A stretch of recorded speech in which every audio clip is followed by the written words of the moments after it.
that I wanted to go live is that it's been a little while and I wanted to tackle or answer some of the questions that I get most often in kind of a focused singing topic way, but also to answer any questions that you might have. If you've not met me before, I am a professional singer and a vocal coach. I love working with artists, helping them get confident with their voices, explore their signature sound, and basically set up some good performances, make you feel like you can do any performance at any time with stamina and all the good things. So that's what I like to do. And so today I'm going to touch on some of the subjects that I get asked about all the time. Today's topic, I've got some notes here, is how to pick the best songs for your voice and to make them your own. So the key thing, I think, with picking songs for your voice is that you are picking songs because sometimes we get in a little bit of a funk for whatever reason. The artists that I work with are often more established artists, and so they're actually working towards shows. So the song picking process is kind of already done. The song selection process is already done. However, regardless of how established you are as an artist, most people aren't touring 365 days of the year. And so you want to be picking songs as well for your practice that are either fun to sing or challenge you in some kind of way. And so that's what I wanted to have a little bit of a chat about today, is how to pick songs that help you to create your own performance opportunities, basically just keep singing in between tours, or if you're just starting out, building your confidence by just having songs that are good to sing and that maybe even challenge you a little bit. So the first thing that I think is really important, well, the first thing I want to ask you is, when was the last time you picked a song for practice that either challenges you in some kind of way or that you had to learn, for a show, a tour, a project? When was the last time you did that? You can chuck comments in the chat and hopefully I'll see them because, technology. And if I don't, I will answer them later on in the comments. I'll go back through, and like I said, YouTube, Facebook, and Instagram are getting this all at the same time. Fingers crossed. So yeah, I'd love to know, when was the last time you picked a song, and what was the things, what were the reasons that made you pick that particular song? Here are some ideas of how to pick songs. Starting points. The first thing is pick songs that you like. I know it sounds really obvious, but one of the first ports of call when I'm coaching singers is we'll usually start with a song. I know it sounds like super obvious, but sometimes we'll get into the coaching session, and if you are in between tours or if you're starting out, you're like, I don't even know what song would be good to add or to sing or to practice. And so start with picking songs that you just really like. The next step is then think about why you like them. We can kind of go down the list of the skeleton of the song, if you will, and look at the rhythm or the tempo. Is there something rhythmically that's really exciting about the song that's drawn you to it? Perfect. The next thing might be the singer's voice or the voice qualities that they're using. Is that something that excites you about the song? Perfect. Put that on the list. And then lastly, and not necessarily in order of importance, it might be lyrically the story that's being told. You connect with the story, it makes sense, it really speaks to you. Or it could be the musical story, the arc of the song. There's something about it. There's modulations, or it's an interesting format. Like, it may not be standard verse, chorus, or bridge, chorus out. Whatever the reason, pick the songs that you like based on probably those three things, because it's going to make it easier to do a deep dive into it. So part of what I wanted to share with you today is how to actually make the song your own.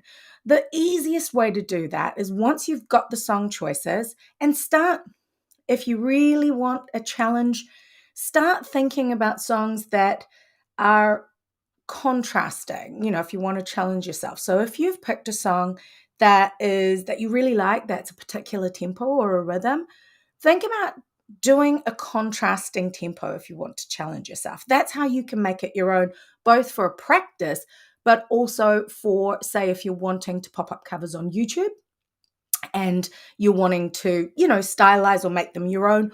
Or you might want to add covers to your set, your upcoming sets, or you might be busking wherever you are in the world, depending on the sort of regulations that you have with busking and actually, performing in live environments.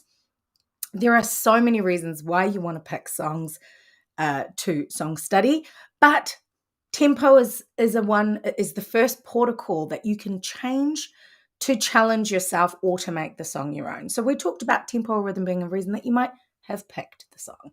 Let's go on to the next one. Voice quality. Well, what is voice quality? I like to think about voice quality as the emotional delivery system for the song. So whatever the story is, you've got your words, and then the voice qualities are pretty much the magic carpet that the words ride on to get to our ears and to make us feel something. Even if it's just like an ooh and an ah, there might be a kind of a cry quality that really makes you. I always think of Michael Jackson when I think of like a cry quality. Love him or hate him, just a little disclaimer. And that sensation of, I want to make a change for what's in my life, and you've got that sweetness and you're like, why do I just want to lean in and listen to that a little bit more? And it's probably because it's triggering something primal in you that is piggybacking on that voice quality or that emotional delivery system, because it sounds like energized emotion. So you can be really specific with choosing voice qualities or listening to songs, thinking about why you like them. Is it the voice quality or the singer's voice? And then using those tools as an opportunity to overlay this voice quality into your own practice or into your own performance toolkit. And I'm going to talk about that in a second.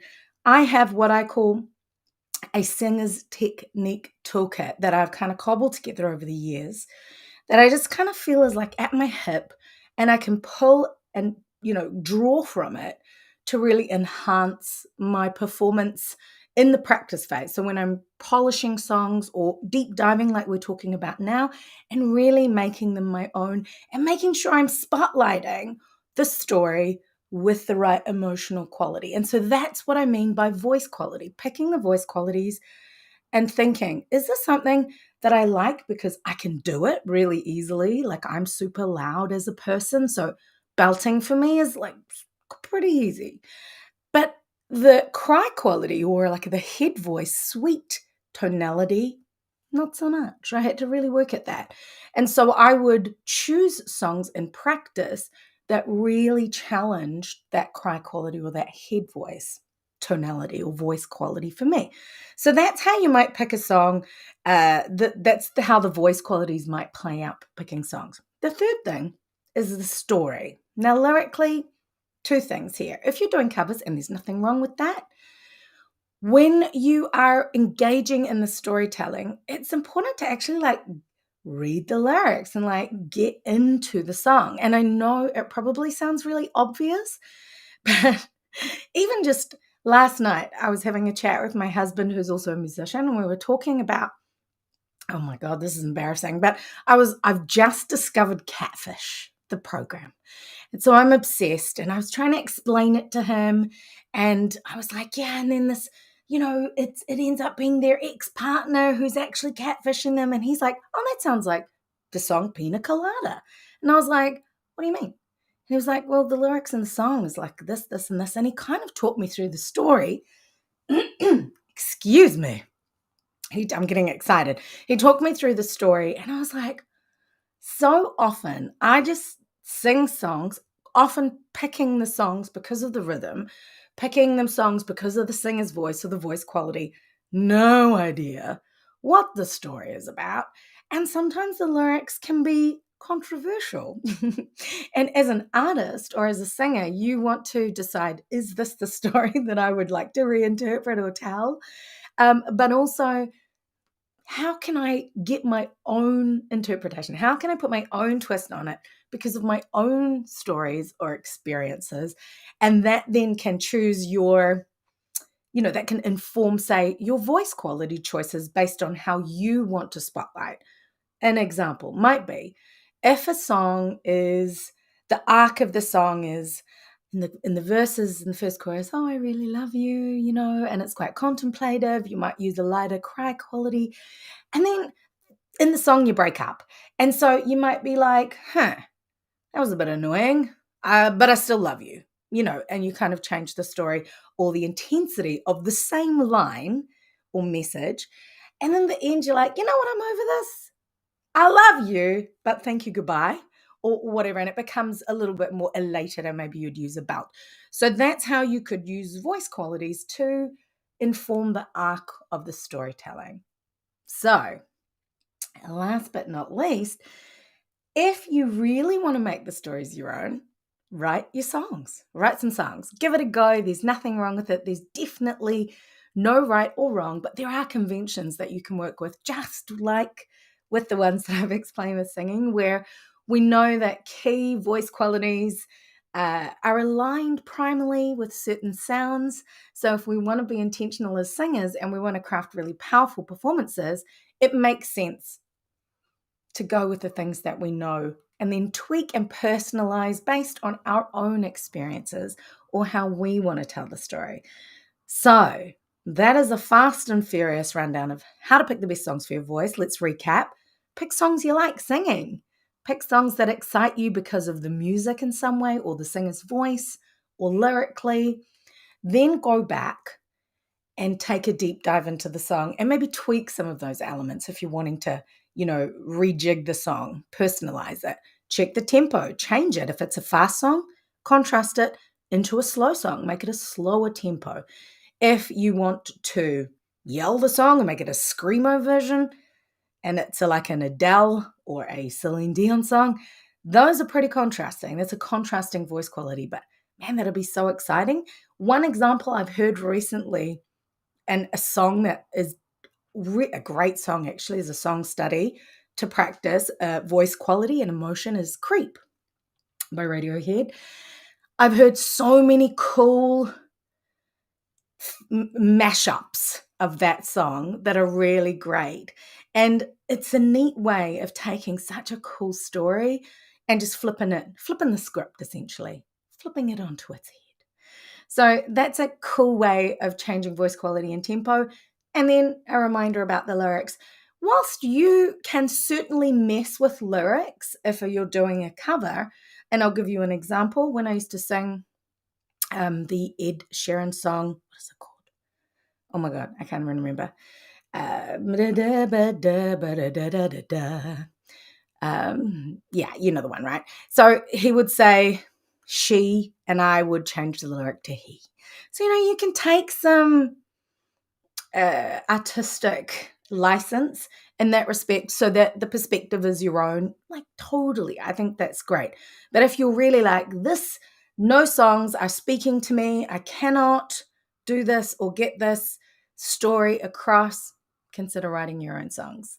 So one key tip or a bonus that I wanted to share with you today about how to make songs your own is we talked about tempo and rhythm. We talked about, the voice qualities, and we talked about the story, but we haven't talked about melody. And that can come down to the song select, the pitch of the song or the key of the song. And it really helps if you know what your vocal range is, where what I call the sweet spot is in your voice. Not because we want to limit ourselves to a particular range of notes, but when we know the total scope of notes that we can sing or make sound on, actually, it could even be just like a squeak, you can find out, or you will see, that there are 8 to 12 notes smack bang in the middle of that, where your voice just is coordinating with so much ease. The voice quality is very rich often, in lots of different ways, because it's areas that you're likely to be utilizing quite often in speech and strengthening, outside of the singing context, which is a wonderful story for another day. But what you can do is, when you know that sweet spot, your entire range, and then your sweet spot, you can check the key of the song and figure out if the song is working in that sweet spot. So you're not even having to do too much work. You make the song fit your voice, and there's nothing wrong with that. Or if you're wanting to challenge yourself with a bit of practice, how about forcing yourself, knowing your range and knowing the highest and the lowest notes of a particular song that you've selected, and really using that as a springboard to challenge yourself with your vocal range if that's something that you want to work on, or challenge yourself by accessing different voice qualities. Quite often, voice qualities will be easier to do at particular pitches, not exclusive to those pitches if you know how to use your voice and coordinate, but it can be easier. So, for example, it's a lot easier to kind of make a vocal fry or a growl at mid to low pitches, like, I don't want you to be no, that kind of thing there as a little stylistic tool. You can vocal fry or do a growl up high, kind of a little easier based on the design of your larynx and your vocal folds to do it at lower pitches, just instinctively or natively, I should say. And then you have things like speech quality, depending on where you speak. Mid-range, this kind of conversational tonality, for me, is in my mid-range. And then as soon as I start to get a little bit higher, things start to change in my voice. Either I have to go a little bit hootier into my kind of falsetto, I call it like my Julia Child speaking range, where I'm like a little bit like this up here, that kind of thing there. That's where I would switch naturally as soon as I go up into those higher pitches versus that kind of light head voice sweetness that I'm trying to learn how to sing a little bit more in. And there are just areas where every individual voice navigates those different voice qualities with more ease based on your speaking voice often, or your default settings, and how and what you use most regularly when singing. So if you're wanting to challenge your voice, changing the key of the song will kind of force yourself into exploring how to access that voice quality at those pitches. And it can be a really effective tool for doing that. So an example might be if you're wanting to work on your lower voice qualities or lower vocal range, singing songs that are in lower keys than you would usually do, again, it's a no-brainer, but we often don't challenge ourselves in that way. So that's a way that you can pick songs that both suit your voice, but also challenge your voice by being mindful of the key or maybe the melodic progressions that happen when you're in the song, and then you can use that as a practice tool. So I'm hoping that that makes a little bit of sense and helps to answer or ask a question around how do I pick the best songs for my voice. Start with songs you like, play around with the rhythm, play around with the voice qualities, and often using checking in with your the key of the song and knowing your vocal range, which I've got a video for. There's two options: the quick, fast and furious, find your range in 5 minutes one, which I'll link to, or else the full story that expands a little bit on what I mentioned today and also does give you the opportunity to find your range by the end of the song. And often on what I do is I like to do it on different vowels. So you're not just doing it on one vowel, like a ah.